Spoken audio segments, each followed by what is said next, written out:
Ladies and gentlemen, good morning and welcome to our exclusive webinar on wealth preservation tools.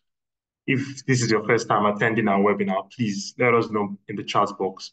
For our returning attendees, we're thrilled to have you with us once again. Today, we'll be exploring effective strategies to grow and safeguard your wealth for the future. My name is Sam Alako, a trust manager of Afrinvest trustees, and I'm delighted to introduce our esteemed facilitators for today's session. Each of them brings a wealth of knowledge and experience in financial management as well as wealth preservation. First, we have Ebonoluwa Tubobo, a renowned private trust advisor with over 7 years experience in financial industry. Ebon has helped countless individuals as well as organizations optimize their wealth. Next, we have Babajide Atobolagbe, a distinguished expert in investment strategy and portfolio management with more than 5 years experience in the financial industry. Babajide has successfully guided numerous individuals and organizations on investment strategies and portfolio management. Also, I am pleased to introduce Chisom Owobo, an esteemed trust manager and wealth advisor with over 10 years experience in the financial industry. Chisom has managed and advised a vast number of organizations and individuals on optimization and how to grow their wealth. Next, please welcome Damilare Adipo, a prominent corporate trust advisor. Dami has a remarkable track record of guiding clients through complexity of preserving wealth across generations. Together, our facilitators will explore the details of wealth preservation tools, giving you valuable insights and practical tips to secure your future, your financial future. Please feel free to use the chat box for your questions and it will be addressed after the presentation. Without further ado, please join me in welcoming Eboluwa. Thank you. All right. Good morning again, everyone. Thank you very much for that awesome introduction, Samuel. In our past webinars, if you've been with us over these past few months and years, you would have understood that we've always tried to portray the importance of estate planning. We've always tried to let you understand how important it is for you to have a particular estate structure in place, right? Because the whole essence is to ensure that we have our assets well safeguarded, we have our affairs well tidied. So in the course of looking at what wealth preservation is and how we can have particular tools that can help us best preserve our wealth, we are going to be looking at asset protection and investment strategies. We would be looking at succession planning, vis-a-vis wealth preservation, and obviously we'll be looking at a case study that would help us best understand how to preserve our wealth. So without further ado, basically, what do we mean when we say wealth preservation? It goes beyond what most of us look at wealth preservation to be, right? Some of it just clearly define it as preserving wealth, right? But it goes beyond that. There is a whole lot involved. We're talking about financial strategies, we're talking about investment strategies, we're talking about risk strategies, and also, looking at the current climate that we have in Nigeria, where inflation seems to be on a steady rise at an unprecedented rate, and also because of the fact that you can see that people's purchasing power are being eroded daily. It's very important for us to understand how to preserve our wealth. It's very important for us to, understand ways by which you can edge against inflation, edge against wealth erosion, right? So there are a lot of importance attached to you preserving your wealth, right? But just look at a few. Like I said, it's up against inflation. Nigeria is currently in quite a precarious state, and you don't want to be burnt, right? You want to find a way by which you can also, sort of like find a safety net for yourself and your family. Wealth preservation helps you achieve that, right? It also helps you to mitigate economic risks, right? It helps you to think long term. Should anything happen to the economy, it protects you from the economy. Intergenerational wealth transfer is very important for you to have wealth preservation tactics according in line with your estate plan, because you're sure that whatever wealth you have is going to be transferred to the generations to come. Financial stability, peace of mind. I mean, look at it, if you have your wealth well preserved, it's quite obvious that you have some sort of financial stability, and definitely you're also going to have a peace of mind, knowing that whilst others are running helter skelter, are looking for how to save themselves from the devaluation of the naira, you have been able to sort of put in plans in place to ensure that your finances are stable. And obviously, if you have enough wealth preserved, it creates room for you to say you want to engage in other philanthropic activities, or you want to even pursue your personal goals, right? So there are a lot of tools that comes with, having to preserve your estate plan, or having to preserve your wealth rather. It's not really all about, investment. There are a lot of elements involved when it comes to your wealth preservation. Asset allocation is one of those tools, right? It's very important for you to diversify your assets. It's very important for you to spread your assets around amongst various investments, right? Because by doing that, you are able to maximize returns, and you are also able to, spread your risk, because one investment is not taking the entire bulk of your risk, right? So you've been able to spread it along certain pocket lines. Another important key tool would also be looking at later is estate planning. Those of us that are familiar with my voice and these our webinars that we hold quarterly, you would have seen a lot of estate planning, right? So estate planning, like we all know, it's just all about you planning your estate. And what is your estate? Your estate comprises of your assets, your liquid, your fixed assets, your paintings, your prized possessions. All of those constitute your estate, right? So it's very important for you to understand that having an estate plan helps you to preserve your wealth, because if you have a will, or if you have a trust or a power of attorney, or even any other estate planning document, it helps you to, plan your affairs well, so that your assets can be transferred to your preferred beneficiaries. Insurance policies also, I mean, from the face of it, if you have an insurance policy, you are preserving your wealth, because an insurance policy is like an investment into the future. Once you have an insurance policy, you are sure that you've been able to, safeguard against unexpected events, right? And also contribute to, you preserving your wealth. Because obviously, if you have an insurance policy, should anything happen to you, either be it your life insurance or health insurance or a long-term care insurance, you are sure that there is going to be a payout or some sort of compensation that will be paid out to you, which is also a valid way of preserving your wealth. We also look at tax planning. Tax planning, I mean, this alone should ring a bell in our ears, because so much in the news these days, we've been hearing so much about how the government has been bringing out new taxes, right? So having a good tax plan helps you to also preserve your wealth, because it ensures that your wealth is not eroded by tax policies, or the policies that are being implemented by the government when it comes to taxing your income, right? We've seen this the cybersecurity levy tax, or even looking at possibly a telecom tax that I said that it's coming in a couple of months or years or what have you. But all of that just tells us that having a very good tax plan is very important. Let's not, mistake this for, evading tax. Nobody's going to advise you to evade the tax, because it's a criminal offense, right? So what we're trying to do is try to minimize as much taxes that you can pay to the government, which obviously is very legal in its own right. Another key tool which is very important, is risk management. And why is risk management important? Because basically, if you are able to put in avenues by which you can manage your risks, if you're able to put in legal frameworks where you can manage your risks, it shields you from, potential threats and any potential lawsuit, because you've been able to factor in certain risks before embarking on such wealth preservation tactics or tool, right? So we are also looking at long-term investments. Long-term investments are also very awesome when it comes to wealth preservation, if not one of the core tools to best preserve your wealth, because have a long-term investment strategy. For example, you have a bond that pays you biannually, or a bond that pays coupon annually. You are sure that over that period of time, be it a 10-year, 15-year, or a 20-year bond, you've been able to have an investment that will be paying you monies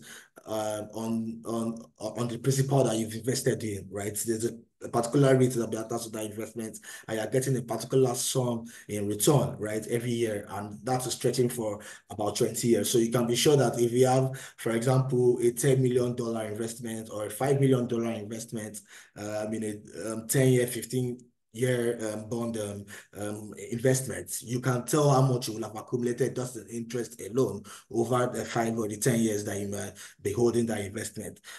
So professional advice, I mean, I cannot overemphasize this. In as much as there's a lot of information on the internet, in as much as there are a lot of readily available or readily accessible materials that you can read, it's very important for you to also realize that you need a professional advice. You cannot do it all on your own, and that's why you have Afrinvest, which is a conglomerate comprising of a whole lot of other subsidiaries that has fine professionals that can advise you in every aspect. Is it estate planning? You talk to trustees. Do you need advice on investment? You talk to asset management. Do you need advice on how to do with your stocks? You talk to Afrinvest Security. So, I mean, it's a one-stop shop for you to have professional advice and for you to be able to plan your wealth preservation tactics very, very, very, very well. So, just to have an overview, like I said earlier, if you're following me, I said that having an estate plan is a very, very important way for you to best preserve your wealth. Having a very good estate plan in place is an awesome way for you to preserve your wealth. So what do I mean by this, right? So estate planning, for those of us that are just joining this webinar, is different from the estates we commonly know it to, which is the real estate. Estate planning basically deals with all your assets, like I said before, and how a comprehensive process on how you can best maximize the organization, management, distribution of your assets, during your lifetime and even after one may have passed on. So there are a whole lot of rudiments that comes with estate planning. It encompasses, basically your financial and personal considerations, because you also have to look at how much am I making, how much do I earn, how much do I have saved, how much do I want my beneficiaries to gain from, what company do I have, what investments do I have, how do I distribute the shares in my company, is it a family business? There are so many factors that you consider when making all of these decisions, and that's why once again, if you look at the last slide, flowing from the last slide, I said it's very important for you to get professional advice, because professional advice cannot be overemphasized.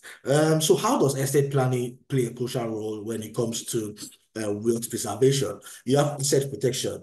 You protecting your asset. It is very important for you to protect your asset, because having an estate plan ensures that you have legal and you have very well defined structures, like a trust, for example, a trust which you commonly see, right, where people are able to put in their asset into trust and say, you know what, I want to protect my assets from external creditors. I want to protect my assets from sharks. I mean, the great Michael Jackson did it, right? We saw why he did it. After his demise, after Michael Jackson died, we saw how different people were coming to claim a part of his estate. Oh, I'm one of your mistresses. I'm your lost daughter. I'm your lost brother, and this and that. But be that as it may, Michael Jackson was able to shield all of his assets by using a trust to protect it. So, and that was a very important means of wealth preservation, because imagine if everybody had, a bite of his assets, there will be nothing left today, right? So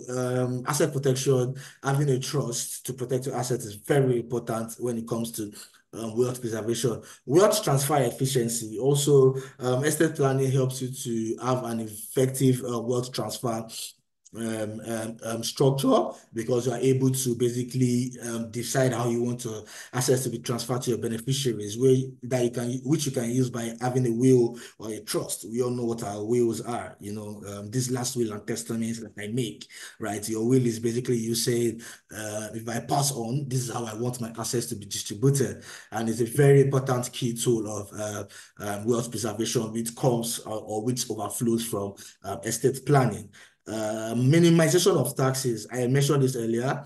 You do not want to just start paying taxes that obviously you probably did not see a worth in, or you probably did not see any gain in paying such tax. So you want to find a way to be tax effective.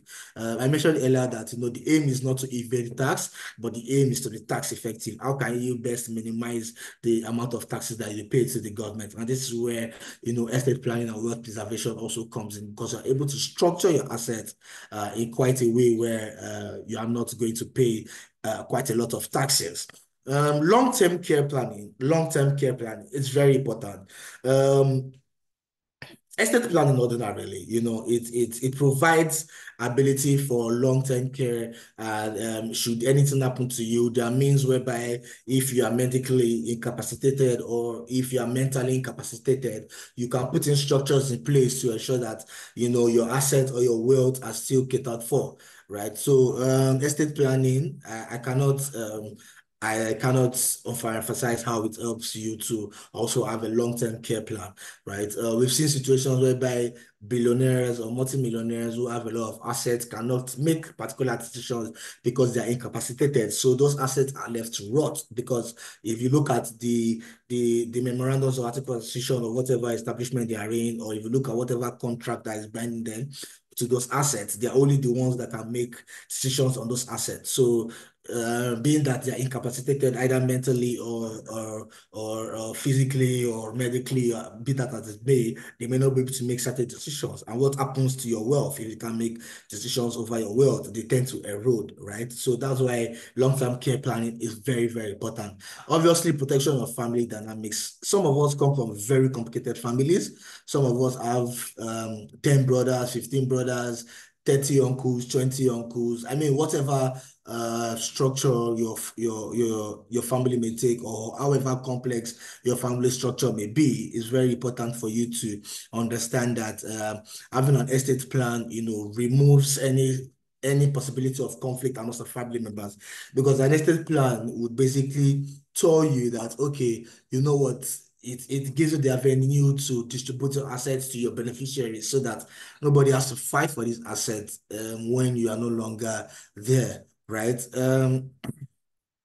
So what is the importance of, like, wills, trust, and how and why should we avoid probate rather? Why should we avoid probate, and what is the importance of having a will and a trust, right? So having a will and a trust in terms of estate planning, in terms of wealth preservation, is very important, because with a will and a trust, you can protect vulnerable beneficiaries, right? So like a trust that offers valuable protection for vulnerable beneficiaries, because you can provide for, I want to open a trust, but in my trust, I want to have a guardian. I want to have a protector. I want to have somebody that can look after the affairs of the trust, be it that my beneficiary is still a minor. So a trust can help you do that. And the beauty about a trust is that it takes on from the lifetime of the individual, right? Unlike a will that, begins upon the point of death, or upon the point of demise of a person, a trust starts at the lifetime of the individual. So obviously, with a trust, you can even be able to, say that I want this also money that is coming in from this particular investment to go directly to the medical bills of my special needs child, right? So if you have a special needs child, or if you have somebody that you care about deeply, that you want to provide assets for, or you want to provide a means for them to benefit something from, having a trust is a very important way by which you can achieve that, right? So flexibility and control, obviously, if you have a trust and you have a will, it enables you the ability to basically say how you want your asset to be distributed, saying how you want to give you instructions for the management and distribution of your asset, right? And it also, it's also related to what I said before, because if you have the flexibility and control to say you want to take care of a special needs child with your assets, even when you're no longer there, I mean, that already gives you enough control and shows that you have enough control over your assets, right? So asset protection also is a very important instrument that wills and trust gives us when it comes to estate planning and wealth preservation, because it helps you to safeguard your asset, like I said, from creditors, lawsuits, unforeseen liabilities, just the like, just basically shielding your asset, right? putting a siege over your assets to prevent other people from coming into your asset and then having a claim on your assets. Minimization of taxes, I mentioned this also earlier. We just want to find a way to limit the amount of taxes that are payable to the government or to whatever institution responsible for collecting such tax. So what do? You have a will, you have a trust, you have a very, very defined estate plan, and obviously you have professional advisors who are going to be hands down to advise you on what to do and how to best manage your taxes. Probate avoidance. Probate avoidance is very important. Now, why probate avoidance is important? Because looking at the judicial climate like Nigeria, we all see that sometimes our judicial processes are slow, and the only way for you to basically have probate is if you go through the court, if you go through the court route. And it's much worse when there is no will. If you have a will, you can basically take the will to the court and say, okay, you want the court to grant you probate, right? But if you don't have a will, you then have to go through what we call a letter of administration. And that's even a much more lengthy process because the courts will then have to first decide who are going to be the administrators of the estates, who are going to be the individuals that are being in charge of the estate before they now then grant the probate, which obviously can take between 2 to 3 years. I mean, imagine having your assets left lying fallow for 2 to 3 years. It creates quite an huge problem, and it creates an avenue for your assets to be eroded. So probate avoidance is very important, and we can avoid this by having a well-defined trust structure, having well-defined estate planning tools, power of attorney, life insurance policies, and what have you. So I do hope that we've been able to understand and get a grip about what we mean when it comes to wealth preservation. And on this note, I'll be yielding the floor to my colleague Samuel Ako, who will then be ushering us into the remaining part of the presentation. Thank you very much. Thank you, Ewolua. I believe you have done justice to this session. In an economy like ours, and indeed globally, it is crucial to continue seeking strategies to curb inflation, and I think you have properly addressed that. So that being said, Babajide will be walking us through investment team and strategies for 2024. Babajide, you have the floor. Thank you, Samuel. Morning once again, our viewers. Everyone has given us a solid base on how you can protect your assets and preserve your wealth using tools like estate planning, wills, trust, and things in that category. But I'm happy to discuss how you can also preserve your wealth in this ever-changing dynamic financial markets. And I'll also be touching on a few strategies that clients can pick in terms of navigating the market in 2024.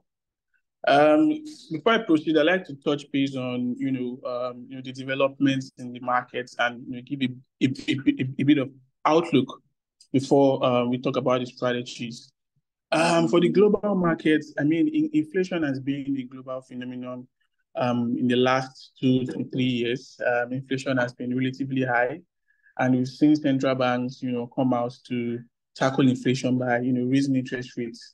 In 2024, we've started seeing, moderation in inflation in advanced economies and also some emerging markets. So the outlook for inflation is still relatively, stable. We think inflation will moderate, and that will also give, central banks, the leeway to also cut, interest rates sometime, in the year. Global growth has been relatively, stable, despite the fact that central banks have hiked rates in the past. We also think that going forward, economic output would not be dampened despite the inflationary pressures we're seeing. And coming to Nigeria as well, there are a lot of macroeconomic situation that is destroying the value of wealth and affecting investment. Inflation happens to be one of them. But we also think that inflation is going to moderate in the second half of the year due to base effect, and we believe that the impact of the subsidy removal as well as the impact of the currency devaluation would have moderated in the second half of the year. Also, we think that the exchange rate situation might be stable, given the efforts from the central bank and the activities we expect from the fiscal authorities. So now that we have clearly discussed the outlook of the global economy and the domestic economy, I think it's time to jump straight into the strategies that you can adopt to navigate the market. The first will be diversification. I mean, Eb already touched on this, but I'm happy to also take a stab at it. So for 2024, we think that investors should prioritize diversifications. We're currently in an environment whereby risk levels are elevated, return potentials are also out there, and there are a lot of factors that are shaping different asset classes at the same time. So for clients to be able to preserve their portfolios, to preserve their wealth, it is best advised that you diversify your investments. So in terms of diversification, you're looking to diversify within and across asset classes. This also means diversification across currencies as well. Also, other than diversification, I think another key strategy that must be adopted is staying invested. So there's a general saying that says cash is king. But I must be upfront with you. In 2024, cash is not necessarily king, because we are currently in an environment whereby inflation is not only in the double digits, it's in the high 20s, high 30s. For example, in Nigeria, our inflation prints at 33% handle, which is ridiculously high. So staying in cash simply means that your wealth or your investment or your cash is losing value. So clients have to seek investment that offer a decent return and that also matches their risk appetite.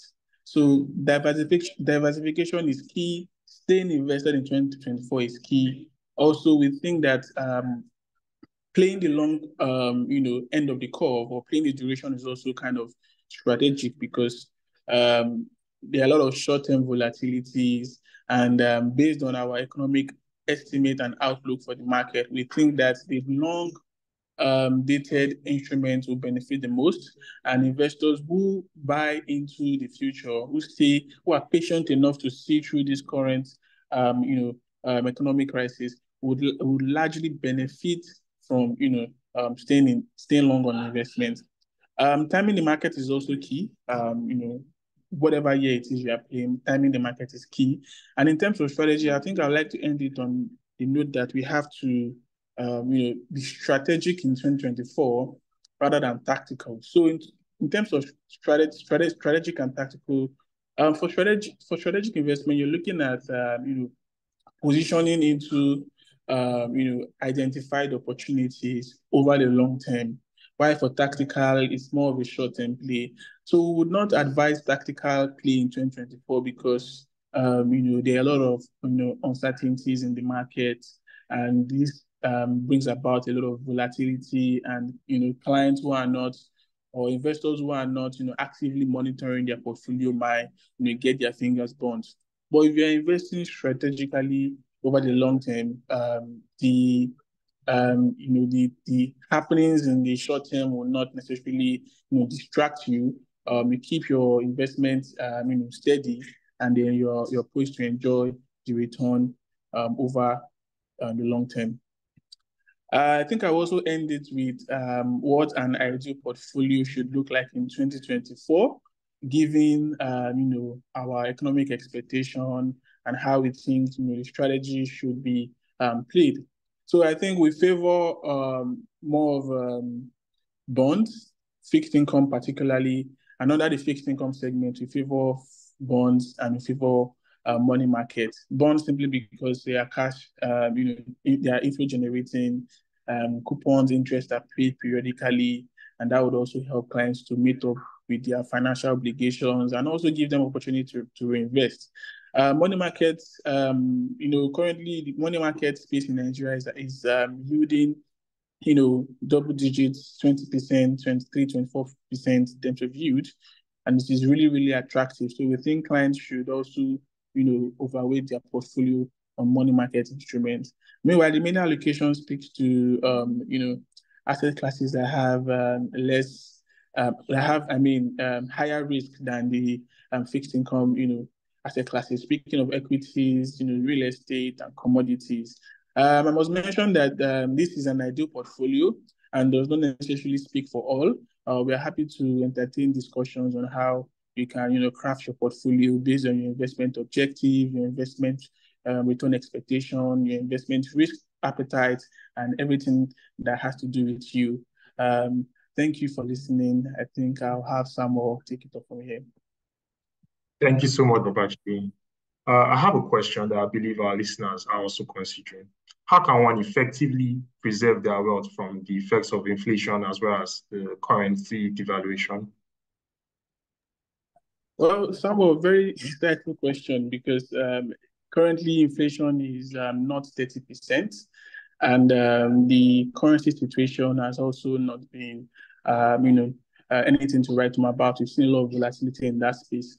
So for our clients, we think that the key for the strategy for navigating these two phenomenon would be diversification and also investing in instruments that offer the highest yield.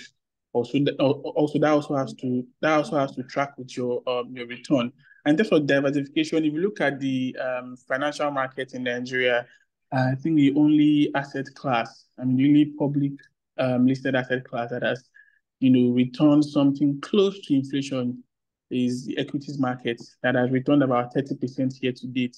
Investment in treasury bills, bonds, commercial paper, although they are high, but they are not as high as inflation. So in terms of navigating this, we think that clients should, invest in, both risk-less assets like treasury bills and money market, treasury bills and commercial papers that offer high yielding, interest, and also have a bit of the skin in the equities market because we've seen some fundamentally sound stocks delivering, fantastic return over the last couple of months. So I think investors can also take a clue from that.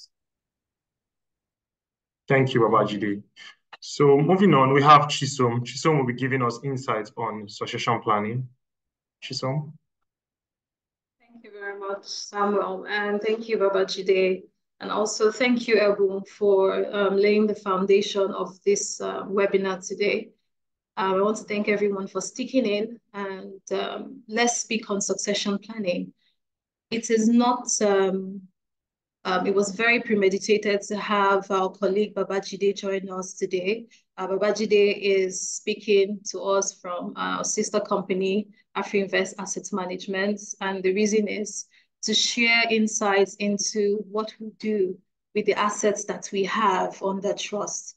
And as Ebu has mentioned a lot of things about estate planning, I found it very interesting to see that if you look at the word succession, you see success. And to me, I think that succession planning is really success of estate planning. And you see why. What is succession planning? It's very important that we understand what succession planning is. It's transfer of financial wealth, transfer to the next generation. It's one thing to have these conversations about what the economic situation is at the moment, speaking on financial prudence, speaking on investing, what to do with your money, how to put your money and save. What is the point for that? Why are we doing what we do? Why do we wake up every morning and say, I'm going to work, I'm building? What are you building for? If you're not having conversations, or if you're not putting down structures to enable you transfer this wealth seamlessly and easily to the third, to the fourth, even to the fifth generation, going on and going on, I think it's a process in futility, so to speak. So it's very important to speak on succession planning. It's extremely crucial because what is your plan? What is your legacy? Now, people talk about legacy of footballers, talk about legacy of very wealthy businessmen. what outlives you. It could be what people know you for. It could also be the structures that you have put in place that would outlive you. So I think in this part of the world, we don't really have conversations like this. There's a lot of, like we have these webinars, for example, and people come in and have a lot of interest, but to take the step is usually not too keen. That is the reason why it's important to know the benefits of having these structures in place. Now, before we get there, let's speak on what are the key components of succession planning. Like I said, succession planning is the success of estate planning. It's the end goal. Okay, so everything that has a beginning has an end, isn't it? What is the end goal? And the beautiful thing about this is this end goal should outlive you. Okay, so when we talk about estate planning, we talk about the tools which my colleague Ebun has given a deep dive into, which is the trusts, the wills, and different structures in place that you can set up as part of your estate planning. Now, tax planning, is we've spoken about it, talk about being tax effective. We are not trying to evade tax, but be effective and efficient. Okay, so the idea is to build, the idea is to accumulate, and the idea is to grow. So you don't want to have a situation where there is a loophole or a hole in the entire plan that seems to be sipping away a certain amount of value of your entire asset. That's why tax planning is extremely important. Now, asset protection, protecting against, it could be even the economic realities, it could also be against yourself. When I say yourself, look at things like spendthrifts, beneficiaries, people who could come into the family dynamics. How do you protect your assets from all of this? Business succession planning, very key. There's a lot of well-to-do businessmen in Nigeria today, and they set up businesses with no plan on what happens after them. Do I want this business to outlive me? I believe that the goal of setting up any business is so that that business outlives you and it's able to run through even to the fifth and sixth generation. And I know that at least at the end of this webinar, there will be conversations around case studies that we can learn from and emulate into our day-to-day lives. What are the benefits? Preservation of family wealth. I just a little bit touched on that. Preserving family wealth is crucial. You have conversations, or you might have heard or know some very old money names, old wealthy family names. And if you really go close, it's very rare to find that those families have assets that are being still protected, or assets that can pass on to the next generation. In most cases, it is just the name. I mean, I know that name is a good thing, but the idea of just having a name is to ensure that the generations after you are able to benefit not just from a good name, but able to benefit from raw assets that they can use their day-to-day lives. I think that's the idea behind wealth transfer. Okay, reduction of tax liabilities. Let's not overflow that issue. We've spoken about it. Having a succession plan, like I said, the success of estate plan is to reduce certain tax liabilities. And the family harmony cannot be overemphasized. I was reading recently about a family, a well-to-do man who's late and he has passed on, and his entire family is in court at the moment, struggling for wealth that he has left for them. And now that wealth has become a pain to the family. And if you look at the publication, there's a whole lot of, you said this, I said that, this is what should be done, this is not what should be done. All of this can be avoided if you start to have conversations with Afrinvest trustees on setting up this plan. Now let's move a step further. Let's talk about the strategies. Like I said, wealth transfer, we're trying to pass on your assets. Now, let's not think that when we speak on wealth, we are looking at 10 lands in Banana Island and all of these high net worth individuals. We're not speaking only to those people. We're speaking to people who aspire to be that. Because if you start today, it becomes easier. Now, the issues you see that most of these wealthy families faces, they get to the point where they become so busy, So they have no time for some of these little issues that they think is little, but could become big problems at the end of the day. So it's very important to have these goals. And one thing that's very key is ensuring that your wishes are carried out. There is nothing like Eben mentioned. A will is a testamentary disposition from death. It's like a letter when you're no longer here. And there is nothing more than your family members respecting your wishes. Now, if you don't have those wishes written down, if you don't have those wishes in some form of structure, how is that going to be possible? How does your family know and plan accordingly? So this is why thoughtful planning, speaking to individuals like Afrinvest Justice, Afrinvest Asset Management, the entire Afrinvest group on what you want to do. Doesn't matter where you are at the moment, start from wherever you are. Speaking to us will determine what fits you and prefer solutions. Now, asset protection is one thing to consider.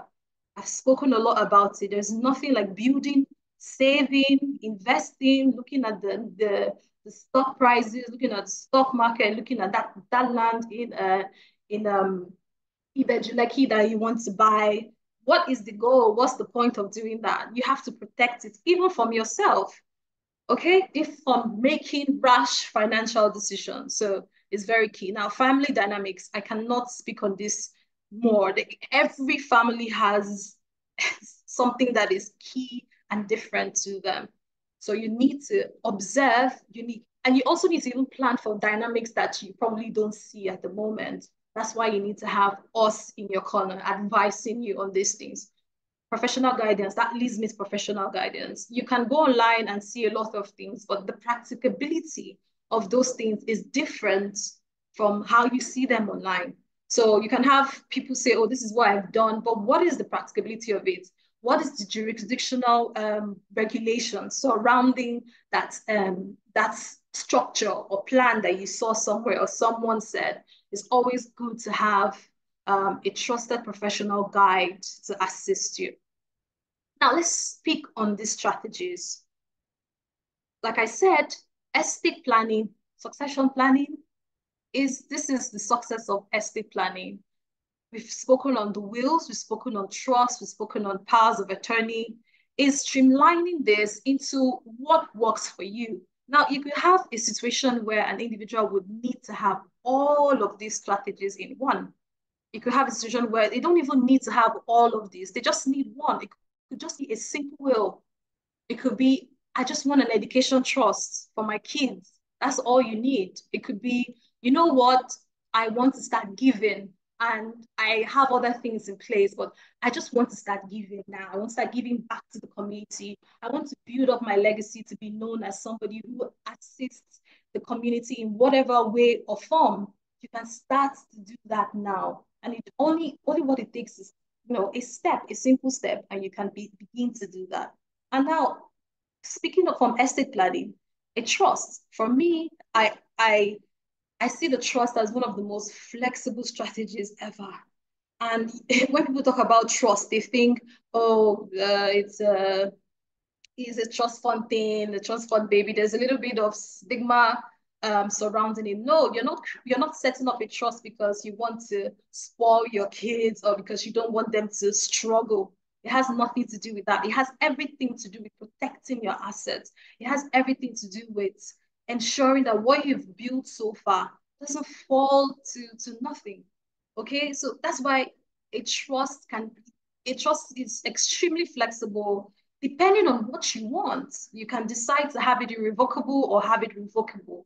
Okay, and give the trustees, which is African trustees in this case, as much power as your family dynamics applies.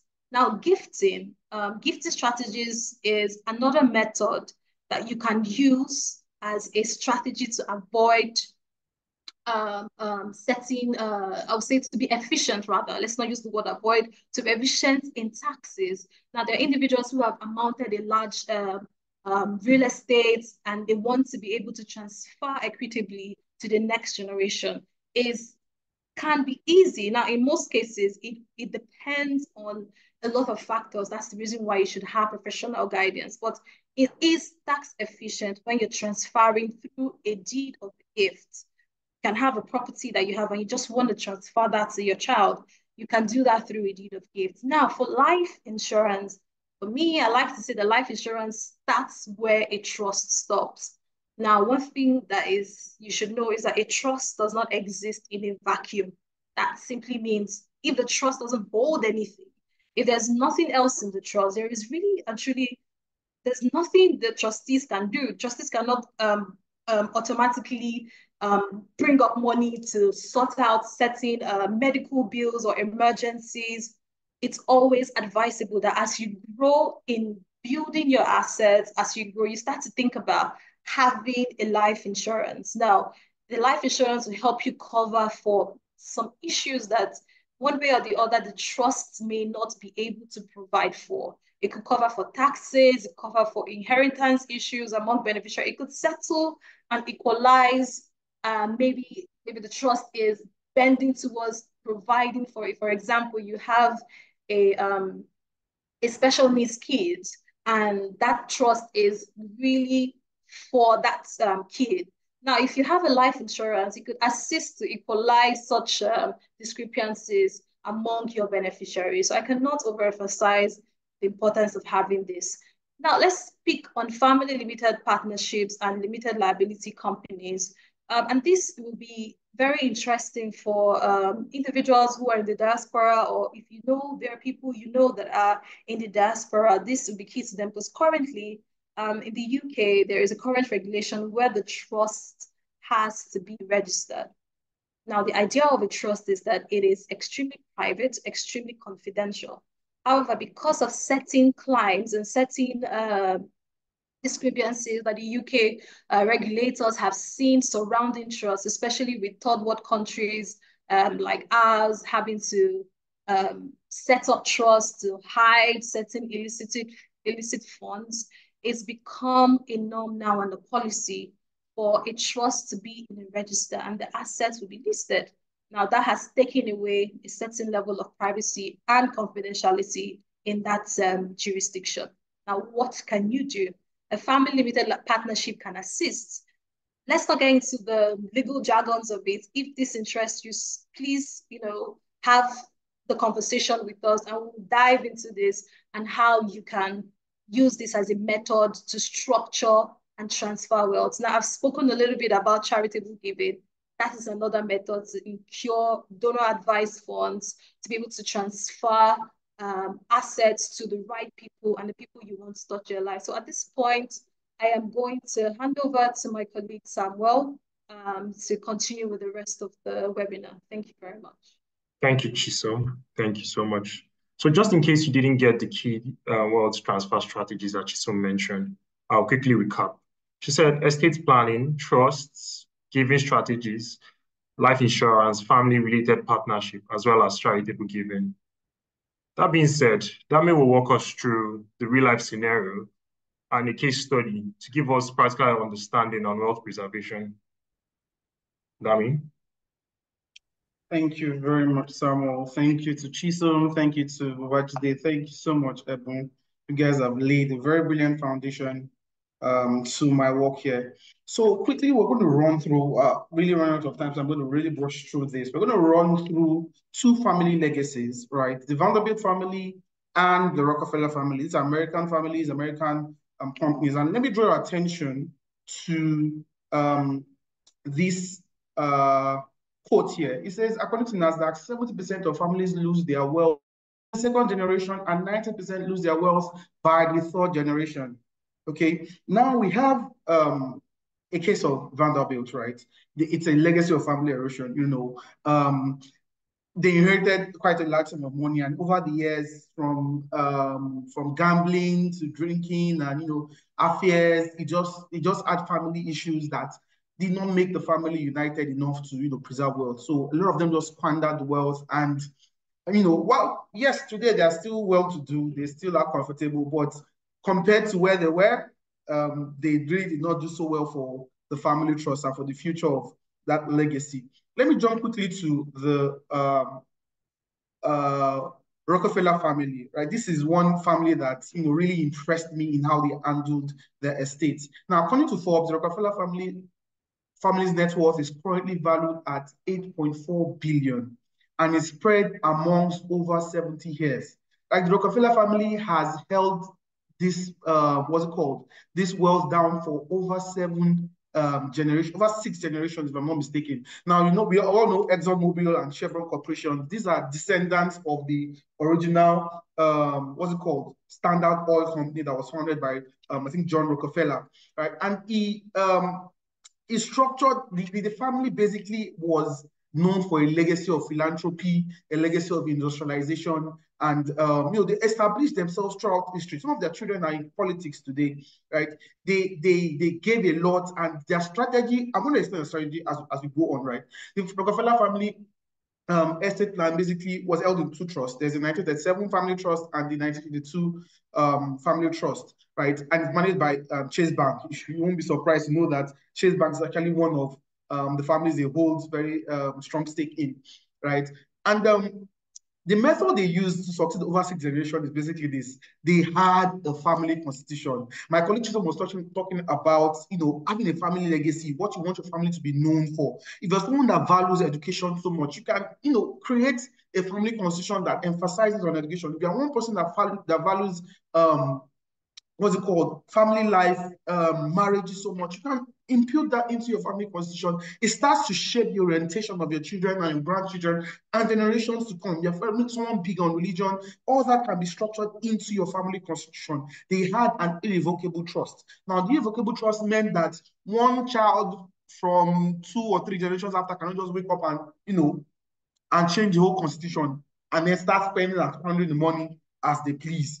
Now, one beautiful thing that really blew my mind was that they had life insurance policies for each passing family member. So you want to build wealth for the next 5, 6, 10 generations, right? One thing that is sure is that one family member will die at one point in time as the time progresses. This is not a 10-year plan. This is not a 5-year plan. We're talking about plans that that stretch across centuries, right? So as a family member is dying, is being born, there's already a life insurance being held on that family member. As he dies, right, insurance payout accumulates and then goes back into the trust. Some of us have life insurance presently. You have group life insurance from you can create a trust and make that trust the beneficiary of your life insurance. So if anything happens, it comes into a trust. You've already put in guidelines on how these funds will be treated, right? So you don't just go to one family member that will squander it and just leave your family exposed, right? What do we have to learn from their approach? They emphasize asset protection, they emphasize tax efficiency, and then flexibility and control. My colleague was talking about how there were some changes in regulations in the UK. There can be changes in regulations anywhere. Does your structure allow for a change in jurisdiction? If there's a change in, say, the UK laws, can I move to the Bahamas? Can I move to Mauritius? Can I move to Isle of Man? Does your trust structure create that kind of flexibility? At the same way, you don't want to be too flexible that changes can be made that hinders your legacy. So you want to have a very well-structured balance of control and flexibility. What can we learn from these case studies? You have to start early. Like I said, you might be working now, you have a group life. You can make a trust the beneficiary of that group life. You can start, instead of just leaving your savings in some of this, what's it called? Typical finance houses. You can save with Afrinvest, earn even competitive rates, and within the framework of a trust structure, while creating what you want, while creating, looking out for your family members, basically, and your loved ones. It's a brilliant way to, start building your legacy. Start early. We have products that can cater to you wherever you are on your financial journey. Wherever you are, from family man to salary person to entrepreneur to a well-established philanthropist, right? Wherever you are in your financial journey, we have products that will cater for you satisfactorily, I beg your pardon. Then we advise that you seek financial guidance. Now, we've given up a lot of tips, right? And you might think, this is free consultation, yeah, but you might think you have all the insight there is to it. I don't want to say go and see for yourself, but you have to seek professional guidance. Don't just assume you know how to navigate this terrain. You need professional guidance. And that's one thing the Rockefeller family did that was right. Imagine that whoever suggested that insurance idea, brilliant one. So your family trust is not just relying on interest earned from those investments or capital appreciation from your real estate. As each passing family goes, they are contributing life insurance proceeds into the trust. And then, adaptability. Your trust has to be so flexible and so adaptable to whatever economic circumstance that may happen in that day, whatever regulations or government policies that may come into play.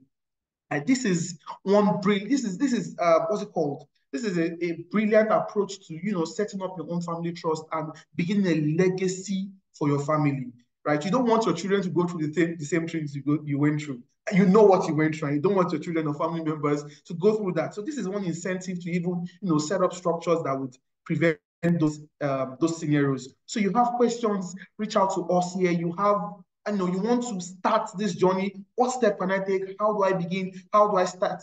These are our contact details. Send an email to any of us here, and then we'll be more than happy to respond, more than happy to start building your legacy with you. Thank you so much for joining us all the way to this time. Anyway, if you've stuck this long, I can tell where your heart is. You really, really, really have plans for your future generation. I'm going to be handing over to Samuel now to, take the question and answer segments and then, close out on the webinar. Thank you so much for joining us this long, this far. Samuel, over to you. Thank you so much, Dami. Thank you so much. Thank you, everyone. So because of the comfort of our time, we'll just be taking a few questions. So Daniel from Lagos said, I'm searching for a portfolio where I can pay my children's school fees easily. I have a newborn and I feel there should be some portfolio out there which can enable me pay school fees with ease. How can I start? Okay. Daniel, okay, Dami, you want to attend to that? I can. So like I said, we have financial products that cater to you wherever you are in the financial spectrum or whatever it is you need to do. We have our educational trust products, and that will be the most, appropriate for your need, right? When it comes to your child's education, our education trust is your go-to. So send us an email, shoot us an email, and we'll be more than happy to start with you. Thank you, Dami. So if your questions are not attended to, we would send you a response after the webinar. Also, this Oyelade said, is the money market a good long-term option? And is it possible to lose money in the money market? I think Babajide should speak to this. Yeah, thank you, Samuel. The money market is actually a short-term option, as most of the instruments in that space spans between 90 or sometimes 30 to 364 days. So you not typically get anything outside that window. And so it answers the question of whether being a long-term or short-term. So it's strictly short-term. And in terms of possibility of losses, well, typically if you're buying money market instruments and you are holding to maturity, you are not exposed to you're not exposed to any mark-to-market losses. However, if you are selling before the maturity period, you'll be selling at the current interest rate level, or you'll be selling at the yield that captures what's happening in the interest rate environment, and to some extent you might be exposed to some market losses. But generally, money market instruments are safe, particularly treasury bills. They have less volatility, and they span between 0 to 360 for 5 days.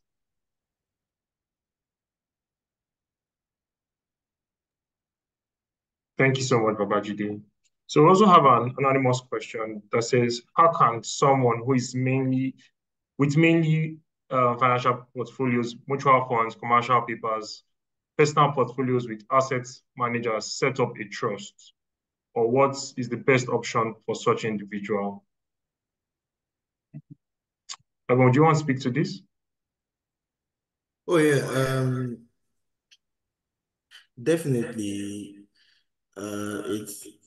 It's very important for us to understand that with your So, yeah, so it's very important for us to understand that having different financial portfolios really, it does not prevent you from having a trust, right? You can have a mutual fund, commercial paper, personal portfolios, even with asset managers, and still consolidate all of that under a trust.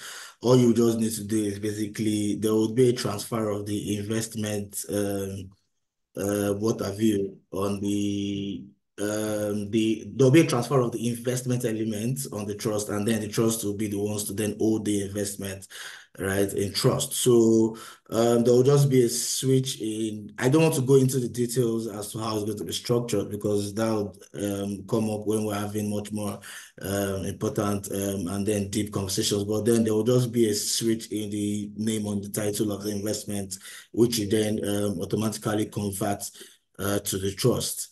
Right. So yes, it's very possible. It's very important for us to have our assets well consolidated. Thank you, everyone. So have this question. I think this will be the last question we'll take because of time. So I received no feedback on my request to subscribe to the trust option in Afrinvest. I filled the form and there was no option to contact the team. Apologies. Please share the form. Send the form to trustees@afrinvest.com and we'll reach out to you for further discussions. So that being said, ladies and gentlemen, as we draw our webinar on wealth preservation to a close, I want to extend my heartfelt thank you to each and every one of you joining us today. Your active participation and insightful questions have made this session truly enriching. I hope our expert speakers have been able to provide you with valuable strategies and tools to safeguard your preservation of wealth. Remember, preserving wealth is not just about the present, but it's about securing the future and achieving long-term financial stability. Please do not hesitate to reach out to us for further questions. We'll provide you with any assistance that you need. On behalf of Afrinvest trustees, I want to say thank you for your time and engaging with us. We look forward to seeing you in our future webinars. But before we put this webinar to a close, we will share with you the slides as well as the recording. Thank you, everyone. Do have an amazing day.